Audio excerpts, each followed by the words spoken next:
قال ما منعك ان تسجد لما خلقت بيدي استكبرت ام كنت من العالين۔ اللہ نے فرمایا ابلیس، جس آدم کو میں نے اپنے ہاتھوں سے پیدا کیا ہے اور جس کو میں نے سجدہ کرنے کا تم کو حکم دیا تھا، اے ابلیس تم نے میرا حکم کیوں نہیں مانا؟ تم نے آدم کے آگے سجدہ کیوں نہیں کیا؟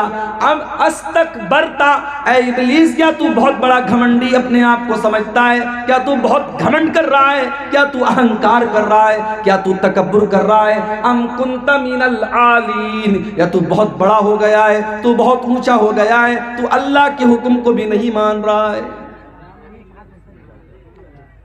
ابلیس نے جواب دیا، قال انا خیر منہ خلقتنی من نار وخلقتہ من طین۔ کہا اے اللہ، میں آدم کے آگے کیوں سجدہ کروں؟ تو نے آدم کو مٹی سے بنایا اور مجھے تو نے آگ سے پیدا کیا۔ اے اللہ، آگ کا کام تو اوپر جانا ہے اور مٹی کا کام تو نیچے جانا ہے، مٹی تو پاؤں کے نیچے ہوا کرتی ہے۔ اے اللہ، جب آدم سے میں بہتر ہوں تو میں آدم کے آگے سجدہ کیوں کروں؟ میں نہیں کروں گا۔ اسی لیے علماء کہتے ہیں کہ دنیا میں سب سے پہلے اگر اللہ تبارک و تعالیٰ کے حکم کے مقابلے میں اگر کسی نے لاجک اور قیاس پیش کیا تھا تو وہ ابلیس تھا۔ اللہ کے حکم کے آنے کے بعد اب کوئی لاجک نہیں چلے گی میرے بھائی۔ دین لاجک کا نام نہیں ہے، دین قرآن و سنت کا نام ہے۔ اسی لیے حضرت علی کہا کرتے تھے، لو کان الدین بالرأی لکان اسفل الخف احق بالمسح۔ حضرت علی کہتے ہیں اگر دین کی بنیاد لاجک پر ہوتی، اگر دین کی بنیاد عقل کے اوپر ہوتی تو موزے پر جب ہم مسح کرتے ہیں تو موزے کے نچلے حصے پر مسح کرتے، اوپر نہ کرتے۔ گندگی تو نیچے لگی ہوتی ہے، گرد و غبار تو نیچے لگا ہوتا ہے، ڈسٹ تو نیچے لگا رہتا ہے، مگر ہم اوپر مسح کرتے ہیں۔ حضرت علی کہتے ہیں کہ دلیل ہے اس بات کی کہ دین کی بنیاد لاجک پر اور عقل پر نہیں ہے۔ دین عقل، اللہ اور اس کے رسول کے حکم کے آنے کے بعد اب عقل نہیں چلانا ہے۔ سب سے پہلے اگر عقل چلائی تھی تو ابلیس نے چلائی تھی۔ کہ میں کیوں سجدہ کروں آدم کے آگے؟ میں آگ سے پیدا ہوں، آدم مٹی سے پیدا ہے، میں نہیں کر سکتا۔ قال فاخرج منها فإنك رجيم۔ اللہ تبارک و تعالیٰ فرماتا ہے، اے ابلیس جب تو نے میرا حکم نہیں مانا تو نکل جا تو جنت سے، اور تو نکل جا فرشتوں کے پاس سے، اور تو نکل جا میری رحمت سے۔ آج کے بعد تو شیطان رجیم بن گیا، تو شیطان مردود بن گیا۔ جب بھی دنیا تیرا نام لے گی تو شیطان رجیم کہے گی، شیطان مردود کہے گی۔ وَإِنَّ عَلَيْكَ لَعْنَتِي وَإِنَّ عَلَيْكَ لَعْنَتِي إِلَى يَوْمِ الدِّينِ۔ اور اے ابلیس اب قیامت تک تیرے اوپر میری لعنت برستی رہے گی، تو میری رحمتوں سے دور رہے گا۔ اب قیامت تک تو میری رحمت کا حقدار نہیں بن سکتا، تو ہمیشہ ہمیش کے لیے میری رحمتوں سے دور ہو گیا۔ تو لعنت کا مطلب ہوتا ہے اللہ کی رحمت سے دور ہونا۔ اب یہاں ایک مسئلہ اور سمجھ لیجیے، شریعت میں گناہ دو ٹائپ کے ہوتے ہیں، ایک ہوتے ہیں چھوٹے موٹے گناہ اور ایک ہوتے ہیں بڑے گناہ۔ چھوٹے موٹے گناہ کو کیا کہا جاتا ہے؟ صغیرہ، اور بڑے گناہوں کو کیا کہا جاتا ہے؟ کبیرہ۔ اب کبیرہ گناہ کی پہچان کیا ہے؟ بہت ساری پہچان ہے، اس میں ایک پہچان یہ ہے کہ جس گناہ کا نام لے کر کے لعنت کی گئی ہو، قرآن میں حدیث میں جس گناہ کے بارے میں یہ کہا گیا ہو اس کے کرنے والے پر اللہ کی لعنت، تو سمجھ جاؤ کہ وہ گناہ کبیرہ ہے، وہ بہت بڑا گناہ ہے، اور جب تک ہم توبہ نہیں کریں گے وہ معاف ہونے والا نہیں۔ اتنی بات سمجھ میں آ گئی؟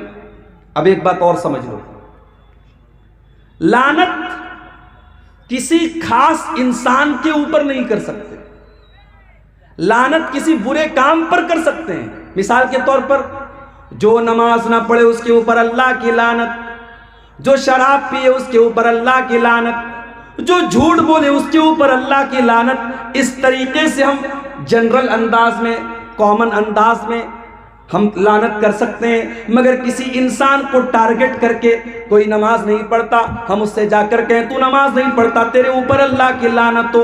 کوئی جوا کھیلتا ہے، کوئی شراب پیتا ہے، ہم اس سے جا کر کے کہیں کہ تو شراب پیتا ہے، تو جوا کھیلتا ہے، تیرے اوپر اللہ کی لعنت۔ تو یہ جائز نہیں ہے، یہ صحیح نہیں ہے۔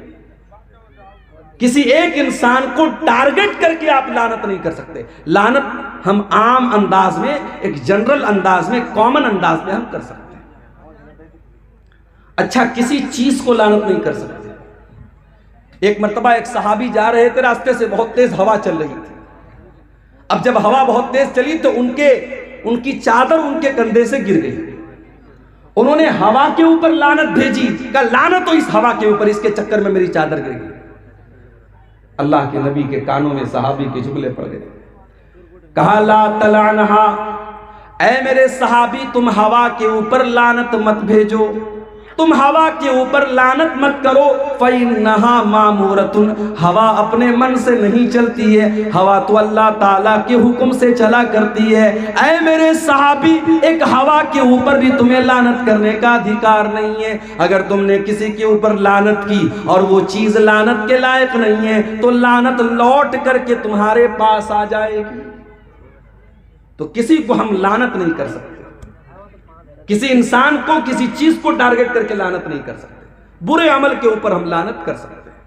اب آج کی میری تقریر کا جو ٹاپک ہے، ہم ایسی کچھ چیزیں دیکھیں گے، کچھ ایکٹیویٹیز دیکھیں گے قرآن و سنت کی روشنی میں، جن کے کرنے والے پر اللہ کی لعنت کی گئی ہے۔ میں انشاءاللہ 15 چیزیں بیان کروں گا، اگر آپ صبر سے سنیں گے، سکون سے سنیں گے، 15 چیزیں بیان کر کے میں اجازت لے لوں گا۔ تو شروع کرتے ہیں بنا ٹائم ویسٹ کیے۔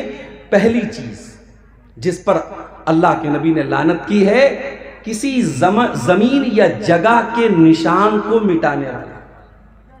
مثال کے طور پر آپ کا کھیت ہے، آپ کے کھیت کے بغل میں آپ کے پڑوسی کا کھیت ہے، اب آپ کیا کر رہے ہیں، باؤنڈری کو آپ مٹا رہے ہیں تاکہ آپ اس کے کھیت میں 2-4 میٹر 2-4 فٹ آپ اس کے کھیت میں بے ایمانی کر لیں۔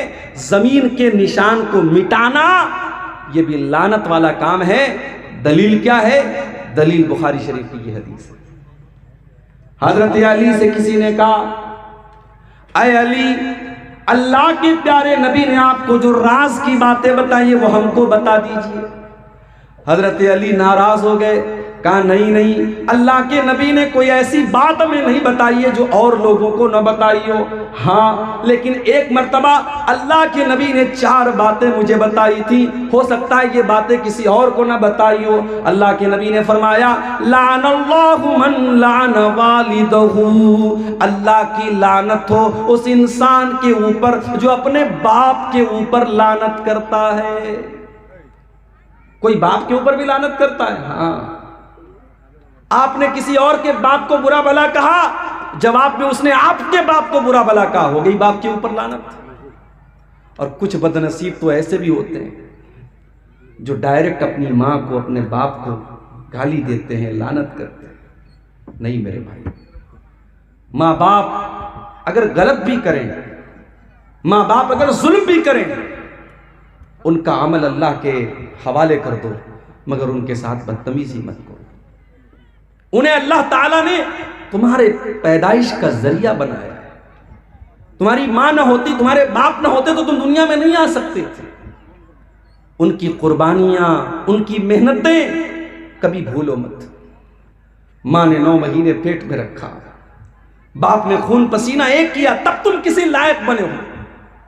اگر تمہیں بوڑھے ماں باپ ملے ہیں، ان کی قدر کرو، ان کی خدمت کرو۔ اما یبلغن عندک الکبر احدہما او کلاہما فلا تقل لہما اف ولا تنہرہما وقل لہما قولا کریما۔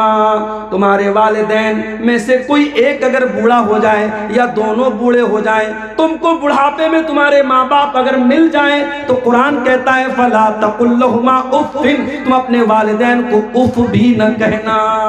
عربی زبان میں کسی کو تکلیف پہنچانے کے لیے سب سے ہلکا اگر کوئی لفظ ہے تو اف ہے۔ اللہ نے کہا تمہیں اپنے والدین کو اف بھی نہیں کہنا ہے۔ وَلَا تَنْهَرْهُمَا، ان کو ڈانٹنا نہیں ہے۔ وَقُلْ لَهُمَا قَوْلًا كَرِيمًا، ان سے جب بھی تم بات کرو تو ادب سے بات کرو، تمیز سے بات کرو۔